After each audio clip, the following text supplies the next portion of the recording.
This week on Quadriga, Christian minorities, faith under threat. Christians are facing discrimination and persecution in many parts of the world. In Iraq, for example, many Christians have fled, forced out by a rise in religious extremism.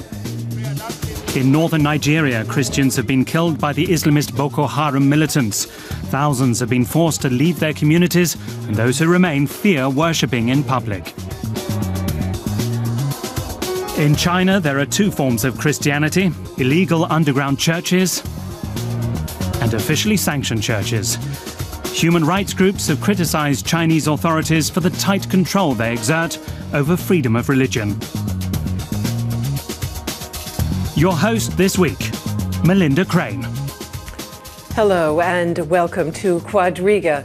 For some Christians, holiday joy was mixed with fear this Christmas. Perhaps first and foremost in the Middle East, where Christianity was born, but where, at least according to the UK's Minister of Faith, it could soon become extinct. What's behind persecution of Christians there and elsewhere? That's what we want to talk about today with three guests who follow issues of religious affairs very closely.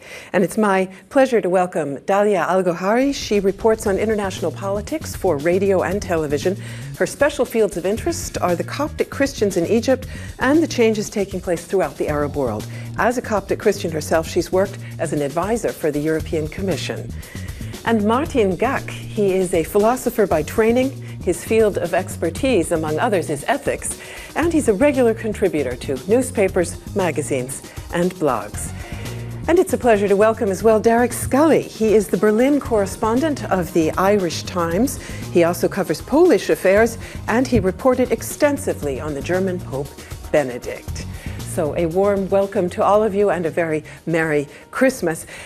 Dalia Al-Gohari, recognizing, of course, that persecution of Christians is by no means confined to the Middle East, but I would like to start there, and I'd like to ask you how Christmas, I realize the Coptic Christmas has yet to happen, but how will it be for people in your home country, in Egypt? All of us remember, I think, the bombings that occurred there 3 years ago. What is the situation there now for Coptic Christians? Yeah, the Coptic Christians now in Egypt, the Christmas is for them a very pleasure to celebrate, but many relatives think about their families, they flew to another country. So many relatives go to, my cousin is going to New Zealand because he left Egypt, because he can't live anymore under this pressure of Muslim attacks. I have many information that in all of each families there are persons are going abroad, and it's a sad situation for them, but now of course they feel that they have to stick together more than before, because they now have the hope that the new Pope, Quadriga II, would solve more problems than his than the Pope before Shenouda. So I think that the people have the hope, but it is a very bad and sad situation now. So they don't know what will happen, especially now with the new military government. They make a new constitution, so a new law will be, so the Copts hope that they have a good, that the articles would be for their positive change. These predominantly Muslim countries in the Middle East, Martin Gak, once had absolutely flourishing Christian communities. What has happened there? And Jewish communities. I mean, many of these countries were actually remarkably, not only remarkably tolerant, I mean, tolerant might not even be the right word, were actually extremely integrated polities or communities. I think simply what we saw were several different things. We saw that Christianity had a very strong resonance with colonialist movements and colonialist powers, and with the expeller, with the attempts at political reformations, Christianity sort of took this brand and was pushed with this brand.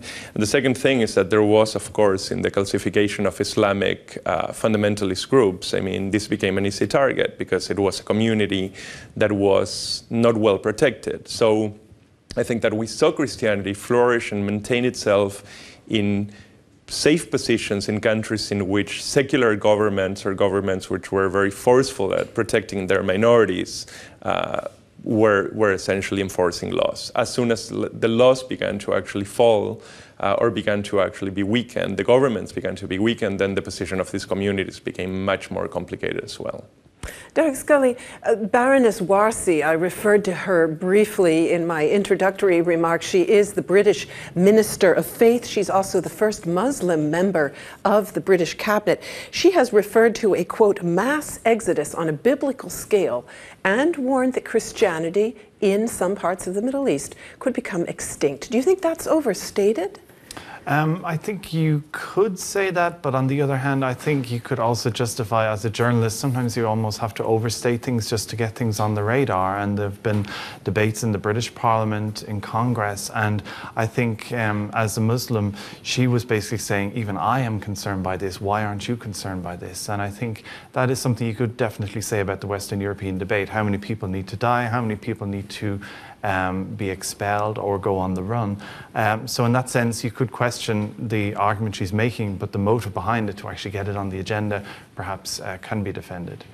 Dalia Gohai, coming back to the situation in Egypt, to what extent was the violence against the Coptic Christians there really fomented by the Muslim Brotherhood, by politicians at the top of that party? Yes, now we can see that many of the murderers who attacked Copts didn't get a judge until now. So this is a big problem that the Copts are suffering from, because they don't see there is a justice.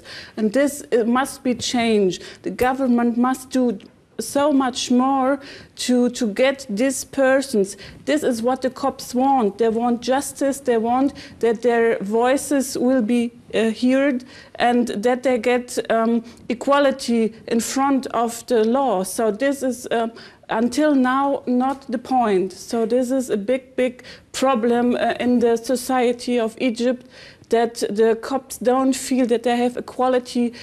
They feel that they are second-class persons. And has that changed at all since the military took over? No, I think no, that this has changed. Many the government tries to say we would help and we won't help, and say that they're against the Brotherhood and against these attacks, but it's a political game. So I think it must be a political will, and I don't see this political will in this theme. Dalia Gohari mentioned flight. People simply leaving, also Baroness Warsi, who I mentioned a moment ago. Baroness Warsi's concern was also very much focused, Martin Gak, on Iraq and Syria, where Christians have also been leaving in record numbers. One archbishop from Iraq said, indeed, that Christians are less safe now than they were under Saddam Hussein. That is a pretty grim record for a religion that actually prides itself on tolerance. Yes, I mean, as a matter of fact, it's not surprising at all. Essentially, I don't think that the problem in Iraq or in Syria is religion or is Islam. Certainly, that is one of the ingredients of the problem. The problem in Iraq and Syria is essentially anarchy, in which you have an anarchy. Where you have an anarchic state, then you do not have laws that actually are capable of protecting minorities. And the problem with these communities that are very old communities, these are some of the oldest Christian communities on earth, are, as a matter of fact, communities that remain small and are still left to essentially the mercy of the majority.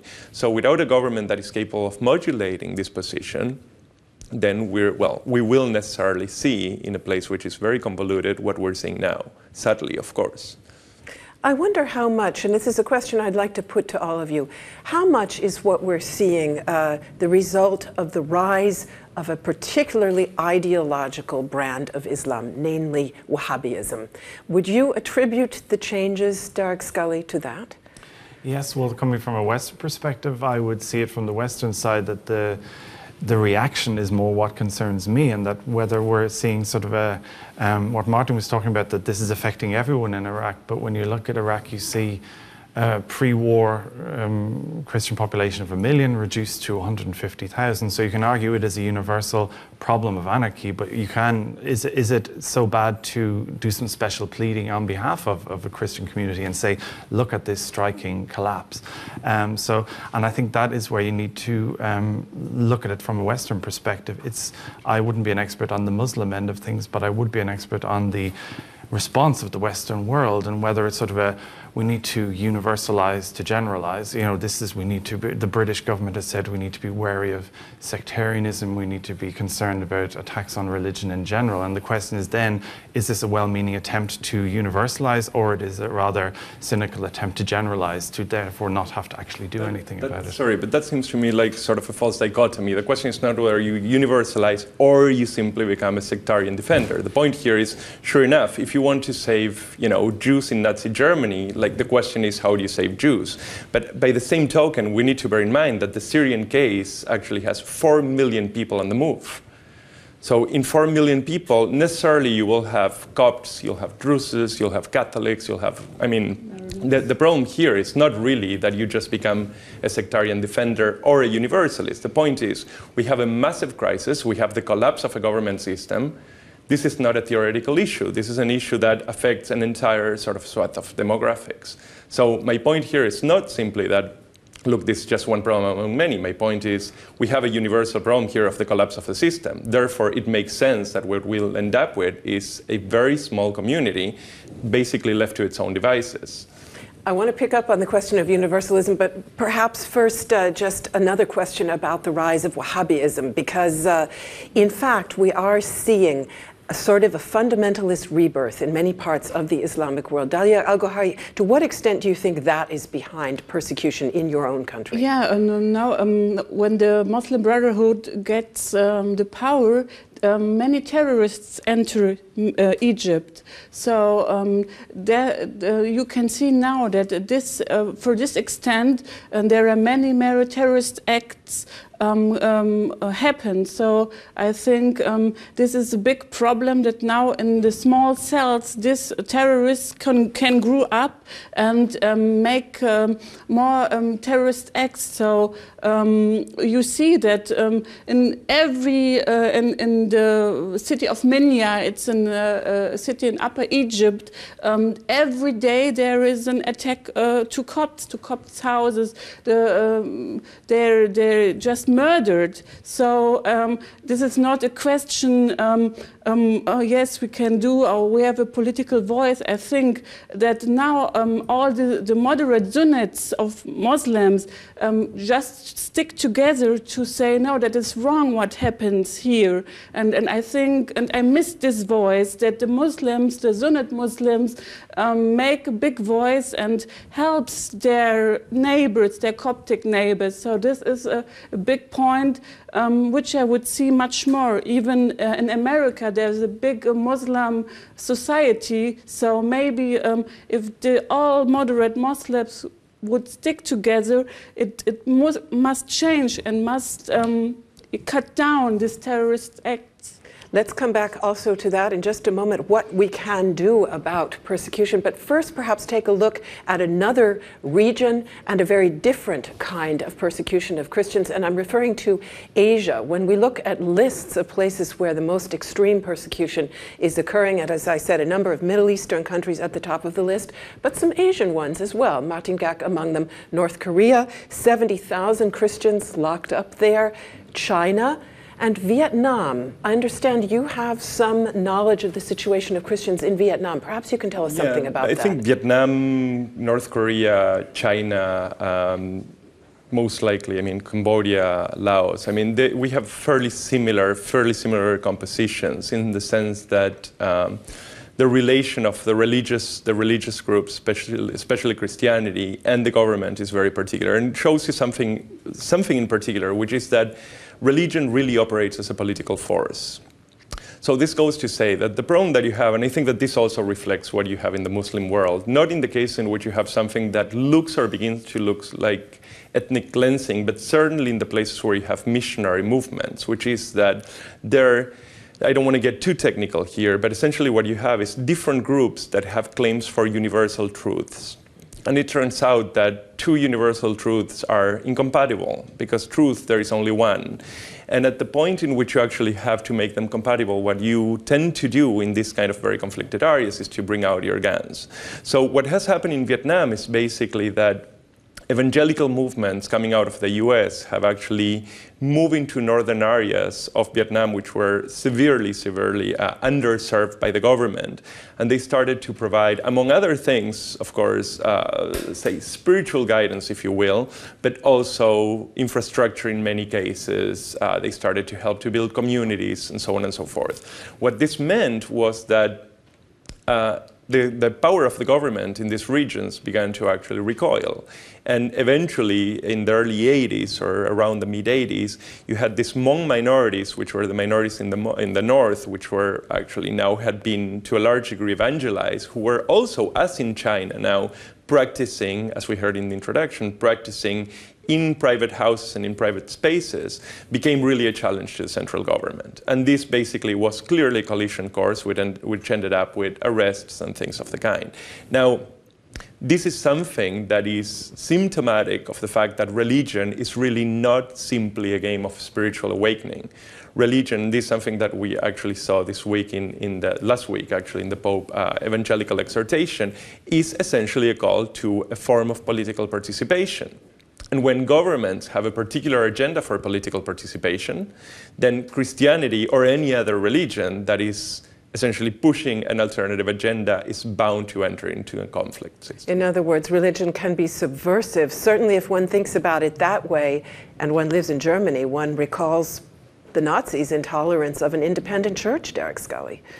Yes, but I don't think you could ever say that the Holocaust was motivated by a need to crack down on liberal thinking Jews who are somehow undermining the Third Reich. No, I don't know if I would agree with that, but and I would also, I mean, there's always a problem with making comparisons with the Holocaust, but yes, religion is political. There's no doubt about that. It would, of course, be interesting now to see if Pope Francis's claims and concerns about religious minorities around the world would be taken more seriously by world leaders, let's say, than Pope Benedict, because I think with him he was considered, he's conservative, he's pushing, he's reactionary, he's pushing certain views, and he's an old man. And with Pope Francis, if he's considered sort of an honest broker, whether his concerns and his humanity will actually, not a theological concern about religion, but actually the human cost of this, whether that actually secures concern around the world, I would be optimistic on that front. Would you? Can I say what I think it's remarkably interesting about this point in particular is that the exhortation called for political participation. And I'm very curious to see what kind of reaction we're going to get from places like China, Vietnam, North Korea, I mean, probably whatever it is that we find out. But in the sense that now we have really a completely open call to political participation, political activism, which we have not really seen, at least to this extent, before.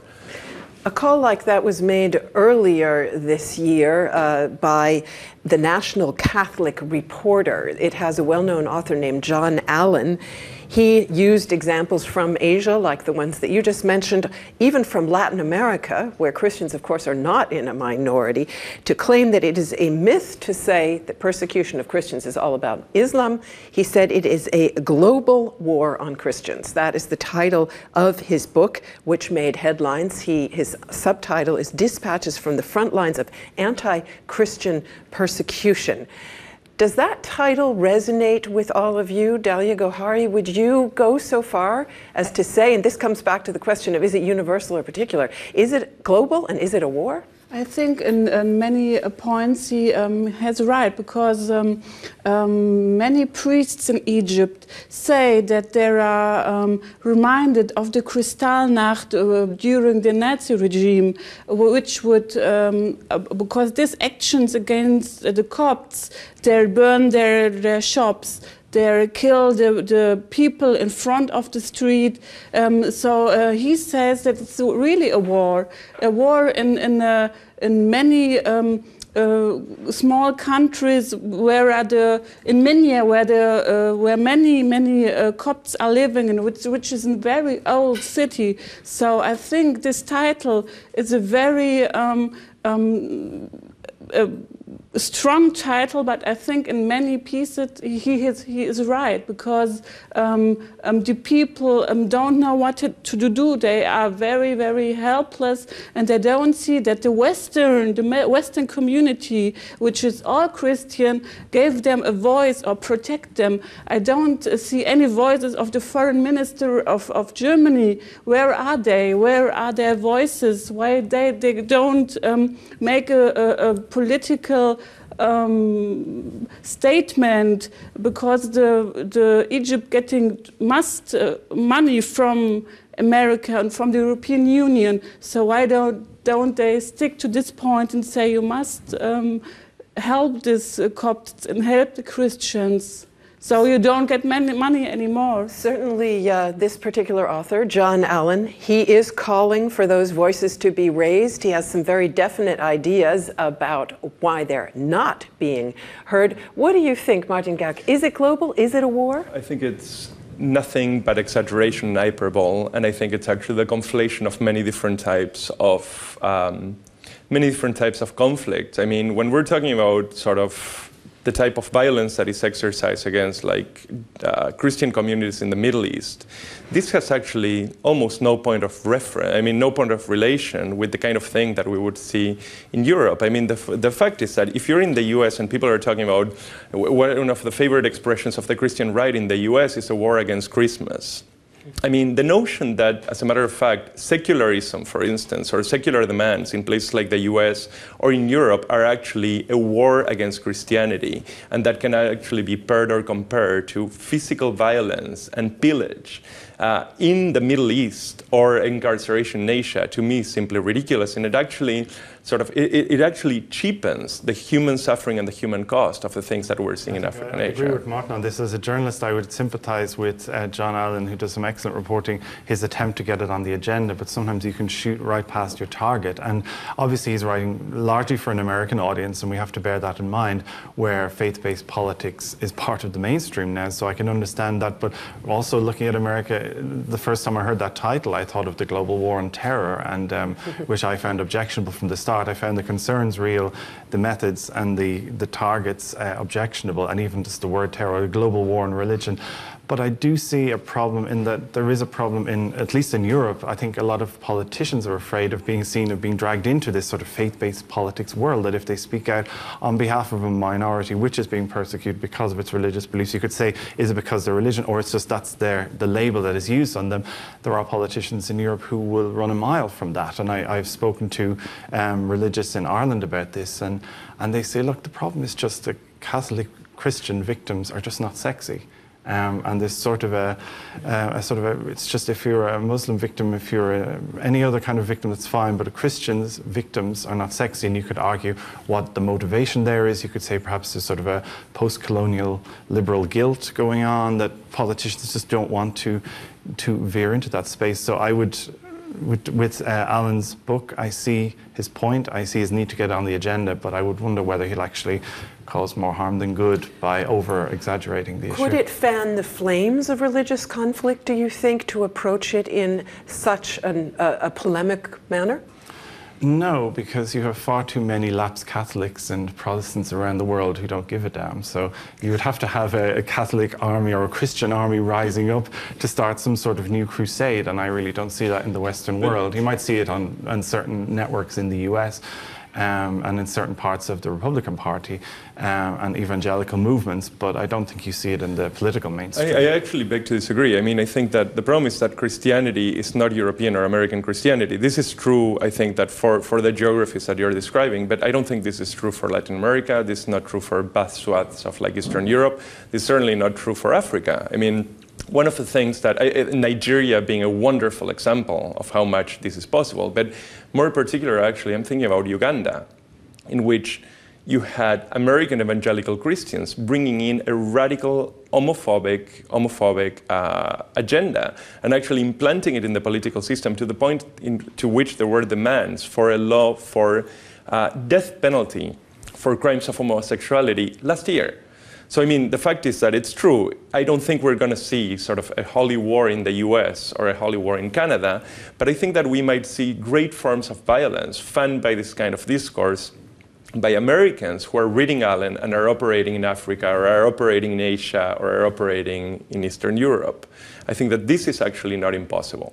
But the notion that they would probably be more lone wolves, I can't imagine that somehow they'd put together a posse and take on Uganda. It seems quite...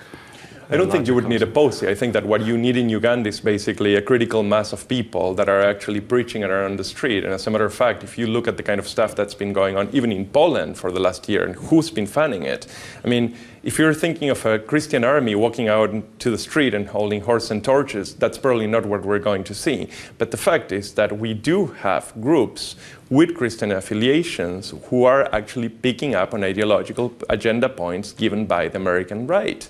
So this is actually no mystery. I think that we can actually talk about posies, if not crusaders.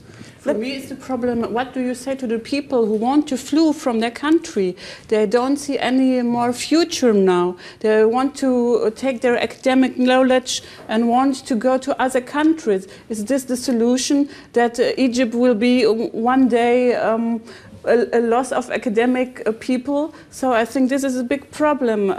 What you can say to these people, that they stay in their homes, to stay in Egypt and to help getting forward. So for me, is this a big lack in all this discussion? Daniel Gohai, let me ask you this, because we heard from Martin Gak in his description of Asia, the idea that it's not really about religion. It's about the fact that a certain group, the Christians, have an alternative idea of a truth.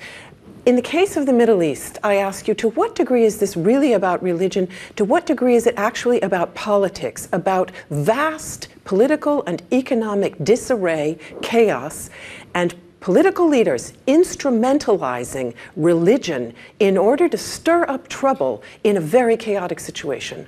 Yeah, you see now the military government is taking the power in Egypt, and of course they say, look, the Muslim Brotherhood are bad, and the Christians see that they were attacked, and they hesitate to make big voices against the military, because then there is the danger of to instrumentalize the Copts, to make, to separate the society. So I think that that's a big problem, and the solution of this I just don't see now. So we will see what will happen after the election of the president, if there will be a good president who would face this problem. But and now in the future, I see no solution. I guess the converse of my question, the corollary to that, Derek Scully, would be, if the situation could be stabilized politically, economically, would the persecution go away? That's the question. We're talking about Egypt here. Yes. In the Middle East in general, yes. Iraq, Syria. I don't think the memory will go away. I mean, many people who would have been sympathetic to President Morsi would remember the Coptic Pope going on television and sort of welcoming his fall. So I think there are questions to be asked of the Copts in Egypt about whether or not the use of bringing politics into religion, whether that has now backfired, in that if the head of your church is taking sides in a political debate, whether that can have consequences, and that the whole community is taken into that. I mean, it's from a Western European perspective, that's always been the crisis in the 20th century, that should Catholic religious have gotten involved in politics in Germany or not? Or would that have actually caused more heartache? Would that have actually brought more disaster on Germany than was the case? Martin Gak, you were skeptical about the degree to which direct involvement by either Western politicians or Western mainstream Christian organizations might wind up doing more harm than good. Would you say then that we do not need to be speaking out against the kind of persecution we're seeing, No, or that basically it needs to just take its course? No, I think we should be speaking, and we should be speaking loudly every time that there is injustice and every time that we actually see human suffering. I mean, I think that this, to me, goes without saying. I mean, I think that when we see actually Christians being persecuted for being Christians, when we see things that essentially look like the inception of ethnic cleansing in Syria, we should be talking loudly. What I'm skeptical about is the importing of or exporting of European and American categories of religious discourse into other countries. Let me give you an example. In the UK, about a year ago, I believe, a couple that runs a bed and breakfast refuse lodging to a gay couple. These people were taken to court, and as a matter of fact, the sentence was given in favor of the gay couple. Much of the Christian community and several NGOs and several of these groups, like Open Doors, which is one of the NGOs that tracks violence and persecution of Christians, took this to be actually Christian persecution or anti-Christian persecution in the UK. The problem is that there are certain forms of law and enforcement of the law that make demands on us as secular individuals in a secular society that religion has necessarily an issue with. Rights of women, rights of homosexuals, rights of religious minorities. This form of limiting the power or the force of Christianity in Europe by saying that homosexuals will have rights, that women will have rights, even if the doctrine does not accept it, is not tantamount to people being killed in the streets of Aleppo. It's just not. It's simply not. And I think that there is something not only disingenuous, but let me just say politically perverse in putting these two things together. It does disservice to both parts, but it certainly does a disservice to the people that are actually dying in the streets of Aleppo. This is my problem. John Allen, the Catholic author I cited earlier, he says there is a risk of, quote, interfaith correctness in the sense of political correctness, that this is one of the reasons that Christians are not speaking out more loudly, whether they're political leaders or mainstream organizations. What do you think, Derek Scully? Has interfaith dialogue somehow clouded our ability and willingness to speak up more strongly when persecution is occurring? I think there's probably an issue in Western Europe that if you speak out in favor of a minority, a Christian minority being oppressed, that you will somehow be associated with them, and many people would be uncomfortable with that, therefore it doesn't happen. And also, I don't really know if John Allen, when he talks about that, whether he is aware that most people in Western Europe and perhaps in the US, when they look to, let's say, Egypt and they see Christians being oppressed, many people might think, well, if you walk into a Muslim country, you're going to get your head cut off. And most people wouldn't even realize that these Christian communities were there long before the Muslims, so that the politicians are dealing with this basis, so that it's very difficult to actually have a debate when the actual basic knowledge of the population is so lacking. And I think that's where the British Baroness is actually trying to get in and actually get it on the agenda, because unless that happens, unless people are actually outraged as humans, and then perhaps as Western European Christians, even if that's more social Christianity rather than practicing Christianity, there is no debate, and then you don't actually have anything happening. Dalia Gohary, the myth of interfaith dialogue, that's John Allen's term, the myth.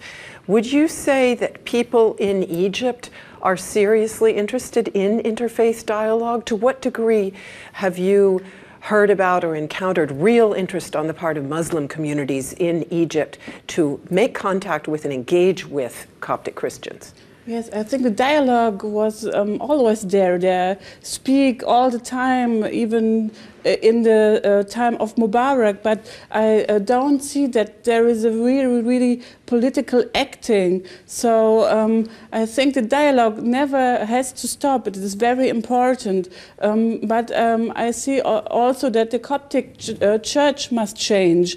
The former Pope Shenouda was very he takes care what to say in politics, and now the new Pope, Quadriga, is showing more activity in politics, is showing more sincere willingness to say to his people, you must act in politics. And this is, I think, a first step that the people in Egypt now feel that they have a political will, that they are not just citizens of the second class. They have a right to say that we are the citizens of the Egypt. We were the first people who come to Egypt. We are the followers of the pharaoh. So I think I see just the figure of the new Pope.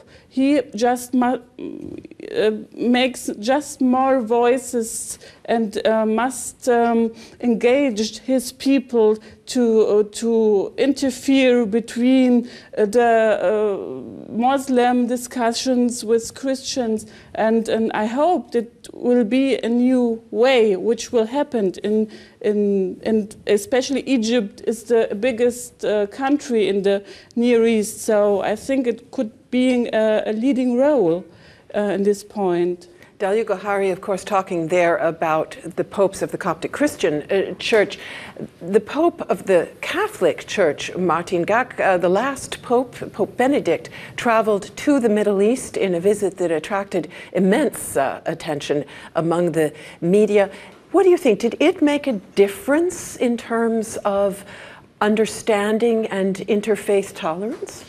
Yes and no. So yes, in the sense that I think that it was well received, the fact that, you know, attention was paid by religious authority of this caliber. On the other hand, the Pope also gave an infamous, the former Pope gave an infamous, or what became an infamous speech here in Germany, in which he actually criticized, or actually made a reference, a very critical reference to Islam. Look, in a sense, the point is, there can be, I think that the problem with this idea that John Allen presents is that it's incredibly uncomfortable, but as far as religion goes, it's probably in the end true, precisely because these are universal claims. So that is to say, there can be conversations. The Pope can go to Egypt. The new Pope will go to Israel and will go to Palestine in the next couple of months. I mean, and this will probably foster an atmosphere of conversation. But the fact is that at the end of the day, the theological categories are not going to be debated with the opposite team. And this means to say that if your call, religious call, is essentially evangelization, and this stands for all of Christianity, that is, showing that the only way to the world to come is actually through Jesus Christ, this is bound to be incompatible with claims of Judaism and claims of Islam. And then at the stage in which this becomes a political, and by the way, with communism, in any of its forms, that itself has an account of what is that the world to come ought to be. But do you really think Pope Francis seems to be quite a gentleman and perhaps has a different approach to theology? Is he really going to Israel to win souls? Do you really think he's going to cause so much offense? No, I don't think, as a matter of fact, I don't think he's going to cause any offense. I think that what's been incredibly masterful about this papacy in just 8 or 9 short months is precisely that the impression that we get is that what we call, you talk as a journalist, let me talk as a philosopher. In philosophy, we call this overlapping consensus. That means to say, you might be an anti-abortionist because you're a Catholic. I might be an anti-abortionist because I am a left-winger who remembers women disappearing, pregnant women disappearing in Latin America. Overlapping consensus means that we can agree on the agenda even if we don't agree on the source. I think that what it's been incredibly masterful about this man is that he has given us a very strong sense of our capacity for overlapping consensus, leaving aside precisely these theological elements that stand at the very bottom. The question that I have when these things start to spread is, well, what happens in hot zones? What happens in conflict areas? What happens in conversation with Wahhabis, with Shias? So I think that I sympathize very much with your sense that this is a gentleman, this is somebody that will be very effective. I just want to see, the reach of that exercise. In Martin Gach's remarks, again and again, I've heard a plea for greater secularization going forward, or at least for an idea that secularization might be the only way to promote tolerance between different groups in society. Derek Scully. I would suggest that secularization has resulted in the apathy that we are discussing here today towards oppressed Christian minorities around the world. I would dispute John Allen's claim that there is some sort of universality in it, that there's some global plan, that there's somebody pulling the strings to oppress Christians whenever they are a minority. But I do think that there is a tolerance of intolerance, and if these people were not Christians, I wonder how the reaction would be if by defending Christians people are afraid of guilt by association. And I do think that is an issue in the Western, particularly in Germany, that some people just do not want to be seen. We had that, we don't want to go back to there, and that's what is, so I would be interested in whether Pope Francis, through his visits to these problematic zones, what the reaction here will be, if people will then feel comfortable getting on, let's say, a bandwagon in a positive sense. If Pope Francis is there, he's not Pope Benedict, and maybe it suddenly will become hoffähig, as they say in Germany. It'll become something that the intelligentsia are comfortable being a part of. I wonder, Dalia Gohary, what difference it would make if the Christian church itself could heal some of its own divisions.